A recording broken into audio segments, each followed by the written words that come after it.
Boss live update നമ്മുടെ big ബോസിനകത്ത് അനീഷിന് നല്ലൊരു മോട്ടിവേഷൻ കൊടുക്കുന്നുണ്ട്.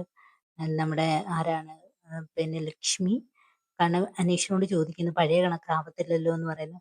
കാരണം നമ്മുടെ അനീഷ് പണ്ടത്തെ കണക്കല്ല, ഒരുപാട് മാറി. എല്ലാവരോടും ഭയങ്കര സൗഹൃദവും ഒക്കെ ആയിട്ടുണ്ട്. ആകെ ചേഞ്ച് ആയിട്ടുണ്ട്. ആരുടെയും കൂടെ ഒരുപാട് പേരിങ്ങനെ കൂട്ടത്തിൽ നിന്ന് സംസാരിക്കുമ്പോൾ അനീഷ് ആരുടെയും കൂടെ ചെന്നിരുന്ന് സംസാരിക്കില്ല. ഒറ്റപ്പെട്ട് മാറി നിൽക്കുക, കയ്യും കിട്ടി അവിടെ ഇവിടെ നടക്കുന്നതൊക്കെ ഉള്ളായിരുന്നു. ആ അനീഷ് തികച്ചും വ്യത്യസ്തനായിട്ട് മാറിയിട്ടുണ്ട് ഇപ്പം. അനീഷ് ഫുൾ ടോട്ടലി ചേഞ്ച് ചെയ്തിട്ടുണ്ട്. അത് കണ്ടുകൊണ്ടാണ് നമ്മുടെ ലക്ഷ്മി അങ്ങനെ ഒരു കാര്യം പറയുന്നത്. അതുപോലെ അനീഷിനോട് പറയുന്നുണ്ട്. അത് ലക്ഷ്മി ഒരുപാട് കാര്യങ്ങൾ സംസാരിക്കുന്നുണ്ട്.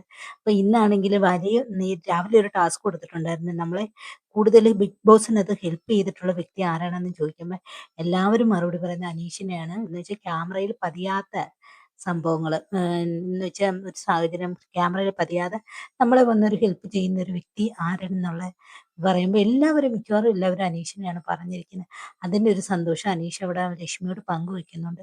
അതുപോലെ തന്നെ ലക്ഷ്മി പറയുന്നുണ്ട് ഇനി ഇമോഷൻ ആവരുത്, നല്ല ടെൻഷനോ ഒന്നും വേണ്ട, ഹാപ്പി ആയിട്ടിരിക്കുക, അടിപൊളിയായിട്ട് എൻജോയ് ചെയ്യുക, ഗെയിമാണ്, ഗെയിമിലേക്ക് മാത്രം ശ്രദ്ധ ഇരുത്തി ഇങ്ങനെ നിൽക്കാനായിട്ട് നമ്മുടെ ലക്ഷ്മി അനീഷിനെ മോട്ടിവേറ്റ് ചെയ്യുന്നുണ്ട്. പക്ഷെ അത് കൊള്ളാം കേട്ടോ.